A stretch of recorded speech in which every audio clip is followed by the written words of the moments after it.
Welcome to the Business Spotlight series. My name is Marcia Erickson, and I am your host for today's conversation. My guest today is Eric Conlon with Jungle Driving School out of Cedar Rapids. Did I get that name right? You got it, Marcia. Thank you. Awesome. We're going to be talking about Eric's business, his journey into ownership, the challenges he's faced, the wins along the way, and he's going to give us a peek into what it's like to purchase a franchise, get started in building and running a business. So, welcome to the show. Thanks for being here. Yeah, thanks for having me. Great day. Appreciate being here.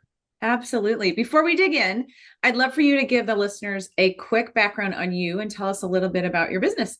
Yeah, appreciate that. I'm a lifelong Iowan. I have moved out of the state a couple of different times, but Iowa keeps bringing me home. Always come back. Great place to raise a family. I do currently reside in the Cedar Rapids area with my wife, have three kids, and just getting started into some business entrepreneurship here. I spent 23 years with a wireless telecommunications company as a vice president of sales and operations. And for a lot of that, I worked on the franchise side of our house and decided it was time to dip my toe in the water and go into business ownership for myself.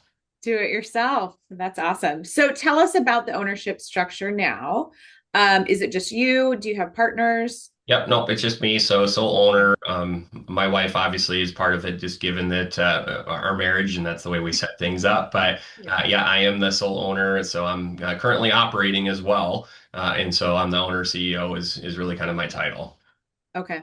Tell us a little bit. Tell us about what it's been like. So, when did you purchase the franchise? When did you get started?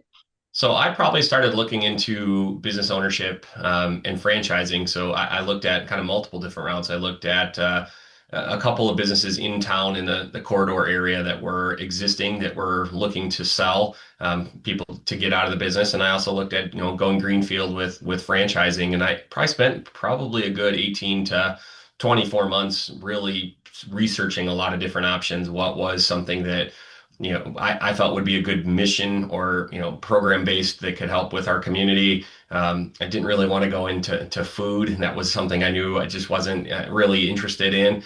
So I Mhm. started looking into it and met with several different franchise brokers. Some of those experiences were much different than others. And I found a pretty awesome franchise broker that really did a good job getting to know me, what was important to myself and to my family. And he pitched a couple of ideas to me, and I got a hold of Jungle Driving. I think it was probably around October of 25, maybe September, sometime, somewhere in that time frame.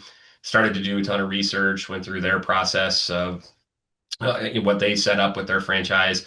Went out and did a discovery day with them in early December. They're based out of Omaha, Nebraska, and then made the decision at the end of December to go ahead and purchase some territories with them for Eastern Iowa. And really got my corporation up and going right after the first of the year in January, and then been working to get my first location in Cedar Rapids up and going. And we successfully launched on May 10th. Oh, nice. Really new. Yeah. Good for you. Good for you. So, give us a couple things that surprised you, maybe a couple lessons learned along the way. Yeah, I guess I shouldn't be surprised looking back at this, and hindsight's always 2020, right? But just Yep. what the state regulations are in order to become an accredited driver's education. I mean, I'm glad that it's not just anybody getting to open it up. It's obviously a very important mission, teaching people how to drive, whether it's a teen or an adult. But there was just a lot to go through with the state in order to get that approval, get that accreditation, and the process didn't go as fast as I was hopeful for. I intended to be open in March, and it just took longer to get approvals and to get things going than what I kind of thought that was going to look like. Ultimately, I've learned and I know what it takes now. But there's not a great playbook or I guess blueprint out there of saying follow these steps and these approvals will come. It's kind of finding a lot on your own, finding the right people at the state to connect to, and then just waiting for their process to get the approval. Awesome. Was the franchise helpful in that regard? In some aspects, they were really great. It's been interesting for them. They're a newer franchise as well. And I would say that anytime I called and reached out to anybody there, they were a tremendous resource in helping us. But that they're navigating as well because every state's a little bit different of what regulations are. It's interesting getting into this industry. Some states don't even require driver's ed, which is kind of mind-boggling to me. But so for Jungle, they're learning, with each of us that open up franchises in different states of what those rules or regulations or processes are as well. So they were an amazing support for us to help us, but sometimes they were learning at the same time, and it was taking some research together. Yeah.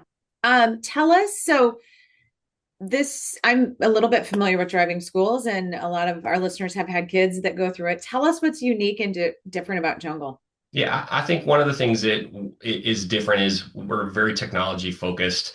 So all of our cars are equipped with a camera that's recording the drive in not only outside of the forward facing view, but in the cab as well, and it gives a great perspective so parents know that their kids are being protected. Obviously, we put all of our instructors through background checks, certifications, and things that they have, but that's one thing.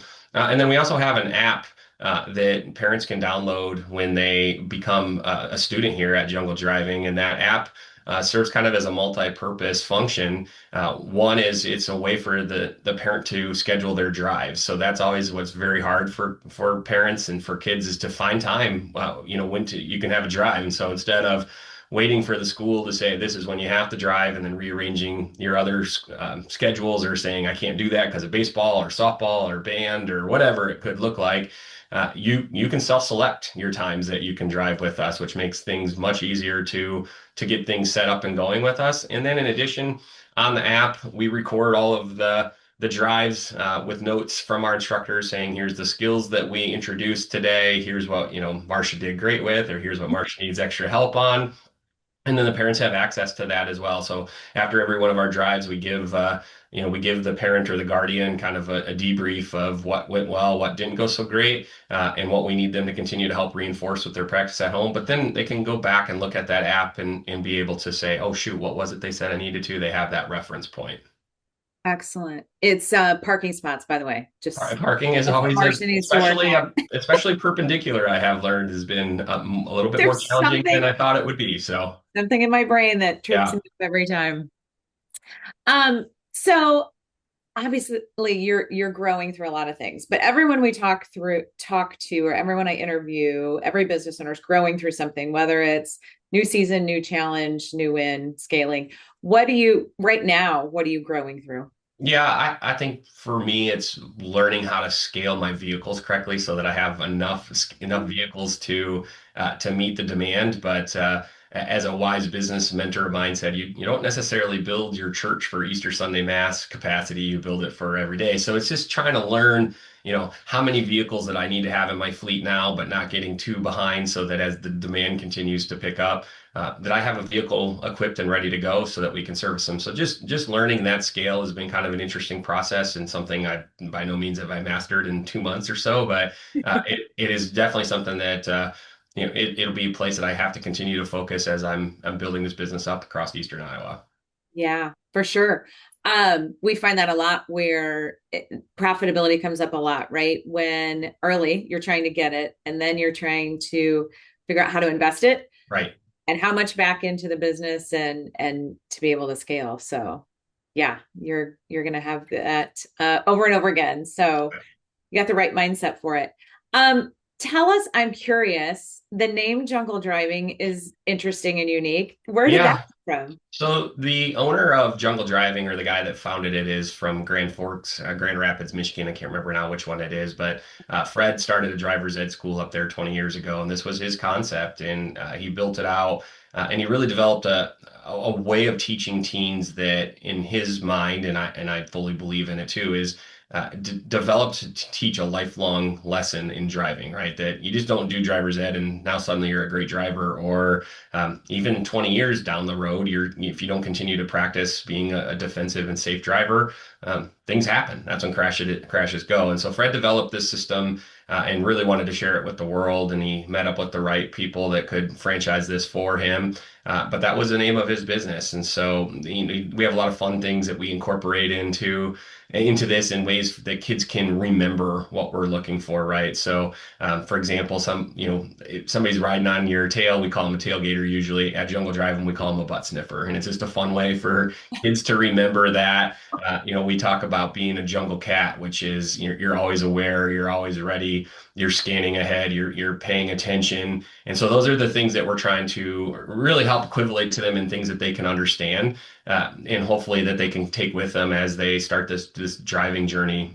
Unfortunately, one of the top ways that teens are dying in the United States, really regardless of what state it is still traffic crashes, right? And so our mission is to really get out there and save lives one teen at a time, and we're trying to do that through this curriculum and helping to develop those skills. That's powerful. That's really powerful. It's a great lead into everyone wants to know what are the latest and greatest in marketing, right? They want new ideas, fresh ideas. So, what types of marketing is working for you now? What types are you? I'm sure you're growing that as well. So, what's coming next? Yeah, so we're trying all sorts of things, Marsha, whether it's tried and true or new, right? And so I would say I'm, probably to no surprise, having some success with meta ads, being able to target parents or grandparents or guardians of kids of driver's education age. But even like our cars are wrapped and marketed in a way that they're very, very bright. It's got a great big tiger on it. It's something that's noticed, and that's something that's been very successful for us too. Is we're just out driving with kids for their lessons. We're getting other people to see that. And that's helpful to sign up. And surprisingly, yard signs has been still something that's been successful for me. So, Oh, I see them in your background yeah, I there. do have some right behind me. And so just strategically placing those around, high traffic areas where parents and kids could be going to look. It's an inexpensive way. It takes a little bit more work and effort to go out and put them, but kind of a combination of that has been successful. We're doing a bunch of digital ad placements. We shot a 30-second commercial it was kind of fun. My 15-year-old son was my fake driver with me as a student. He was thrilled, let me tell you. But it was still some things that we're experimenting early on to say what's the right way to connect with people, and what's the right way to get in front that there's a new option in town. Yeah, excellent. Those are all great ideas. Tell us about your role day to day. So you said right now you are an owner operator. Yep. We'll get to the what's next, but tell us what your day to day looks like right now. Yeah, it varies. So one of the things that I've always been passionate about, no matter what I do, is trying to be a subject matter expert in it. And I'm when I decided that this is what I was going to do, I was like, I'm going to also become a behind the wheel certified instructor. And so my days could vary a little bit depending on how many student drives that I have myself, but. It's hiring, it's coming up with the processes and procedures that I need to have in order to run our business. So it could be scheduling, it could be training, paying bills, doing payroll, some of them just all the kind of things that an owner has to take care of. Answering the phones, doing sales, talking to parents, helping them to answer questions. But it's things that I enjoy. I've always been a people person, and so the more I can interact with people, just the more fun I get out of that. But my day could look very, very different. Some days it's designed to be more of an administrative day that I can focus on working on the business and growing it, making sure we're staying efficient. And some days it could be very heavy and being a behind the wheel instructor. So it just kind of depends on what schedules look like. Excellent. How many drivers do you have right now? Are you I the only one? have so myself plus four others that I have hired Okay. that are helping us out. Yep. Wow. Nice. So what comes next? So 3 to 5 years, we're having this conversation in 5 years. What are you going to be really excited to tell us? Yeah, I would say at that point, I'm hopeful that I've had all of my locations up and going for, 12 to 18 months at minimum at that point. We're going to look to go into multiple parts of Eastern Iowa to develop this concept. But I would say that, we've scaled this business. We've grown it to a place that the community can be really proud to say that their kid went to jungle driving school and they had a great experience and that their team's a better, more safe, confident driver than what they could have done on their own. So that's where if I were looking back in 3 to 5 years, that's what I'm hopeful that we have. And then I'd like to have it's been an interesting place for me to to branch out and become kind of an expert. I hope I can get involved a little bit with the Iowa DOT from a board perspective, or just being able to influence where things are going from a driver's education standpoint in the state of Iowa, or even from a regional perspective. But that's some interest that I have. Yeah, interesting. What's between here and there? What might get in your way or trip you up, do you think? I think just, and you have a little bit of experience in this as well, just from your background personally, what you guys know, driver's ed, it's not easy to find the skill set that is required to be a behind the wheel certified driver. Yeah. It's a tough thing to do. It takes quite a bit of certification work through the state, and so I think being able to find the right people to help me grow, help me be able to teach teens, to teach adults, that's a place that causes me to have a little bit of concern over time, because it does take a unique skill set, takes a unique ability to work different hours. You look at the summer, you can work during the day, but a lot of times this is somebody's part-time job, so they don't maybe have that flexibility during the day. And then when kids are in school, we got to be much more available on nights and weekends, and that just takes a different flexibility from somebody that's willing to do that. Yeah. You came from a sales background, Yep. which has to help. Tell us a couple things that translate, and then also, what will someone experience when they reach out? Like, what does that process look like for them? Yeah, so I mean, I think just being readily available to answer your phone and when a lead comes in is going to be an important part, and being knowledgeable in what it is that we have to offer, and being able to really explain why we're a valuable option in the marketplace versus, somebody else that might be an existing driver's ed school for a while. But I think we have, a process that when you call us, we ask some questions trying to understand what you're looking for, what kind of student are we dealing with. I grew up in rural Northeast Iowa where, I was helping on the farm and driving out on gravel roads at 9, 10 years old. So, my path to driving was much different than a kid who, maybe waited till they're 15 and just decided they wanted to get their permit and have not had a lot of practice. And so I'm trying to really qualify more what kind of student are we going to get into, so we can match a package that's best for them. Our goal is not to just get you into here and get you passed through a test as soon as possible. Our goal is to really, when you leave here, we can stand confident that you're ready to go, prepared to not only be safe yourself as a driver, but not put somebody else in harm's way as you're going out there because we rushed you through the process. So I talk to the parent, or I talk to the guardian, really helping them to understand that we do have different options, walk them through what our process looks like, so that they feel comfortable with it as well. Because if you're a parent, that first time your kid leaves your house by themselves in a car, whether they're ready or they maybe aren't, hopefully they are, but it's a scary feeling, and we want to help try to take that anxiety away from parents and from students. Yeah. What it, I love that. It is, and it's sometimes it sneaks up on parents and Yep. really don't have a lot of information. So I imagine you're doing a lot of educating as well. Yeah, doing a lot of, I mean, and it's changed a lot, right? I mean, most of us that are of parents' age now did driver's ed in school, right? Yeah. And lots of that's changed. Most of the metro or bigger schools in the state of Iowa don't even offer driver's Right. ed any longer. So it's left for us as like private organizations. And so just educating people, and then even people that have had their license for a long time don't realize that there's the whole intermediate license at the age 16 in Iowa. Or, if you're not from Iowa and you learn that you can get a school permit when you're 14, and had your permit for 6 months, and then that's a whole other thing. It's an education. So kind of helping people to understand what's their goals of their kid, obviously being, other than just being a safe driver. Those are a lot of things we're asking questions so that we can help prepare what's next after they've completed driver's ed, and what they can do then for their student. Excellent. Let's go back to before we move into rapid fire. Tell us about you. You said that you were very interested in owning your own business. Yeah. What led to that? What intrigued you, and what does that mean for you personally? Yeah. So having flexibility to drive the business myself was something that was really important. I mean, spending time in corporate America was great. I learned a lot. I met a ton of people, developed leadership skills, developed business skills and business acumen that prepared me to be able to take on this role and step into it. But I was at a place in my career where if I was going to go grind for a company, I'd rather do it for myself. and my kids are at an age now, and I'm at a place in my life where making sure I can stay present for my kids and going to their activities or being able to be available for my wife on things, that was important. And a lot of companies offer flexibility, but then when it comes to needing to be flexible, that's not there, right? And so having that ability to do this on my own, drive this for myself was very, very appealing. And it's a scratch that I needed to itch that had been there for quite some time, and this was the right time to do it. Yep. I love it. You bet on yourself. Awesome. Okay. Ready for some rapid fire questions? Let's go. All right. What's the key to success for you?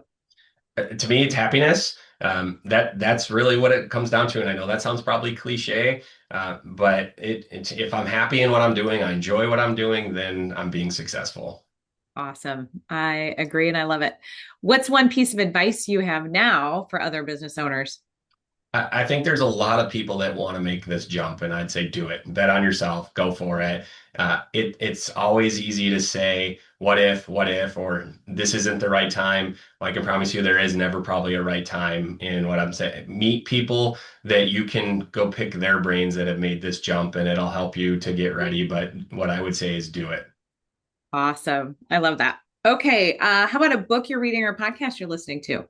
And not much of a book reader. I know that's terrible. Okay. I just never have gotten into it. I listen to a variety of different podcasts. It could be industry stuff related to this. It could just be sports related things. I just got done listening to the Lovable Reunion, which was with David Ross and Anthony Rizzo recapping the 2016 World Series win Oh, with the Cubs, which was fun. super fun for me to be able to relive that wonderful season. So so many disappointing seasons as a Cubs fan before that and since then, but that was a lot of fun and definitely a good listen. Oh, I would love that one too, as would my husband. Okay, here's a fun question. If you had a little bit of magic dust and you can sprinkle it on one part of the business, where would the magic dust go right now? Oh, that's a good question. I really just have to say it comes down to time management. Kind of being an owner operator, there's a lot of things that spread me thin, and it's just finding efficiencies. People can be unpredictable, so balancing helping them because I have this innate desire to want to help them. If they call me at 8 o'clock at night, I tend to answer and take care of it versus trying to respect some of those boundaries at times. Yeah, I was wondering about that. I heard that in there. That's good.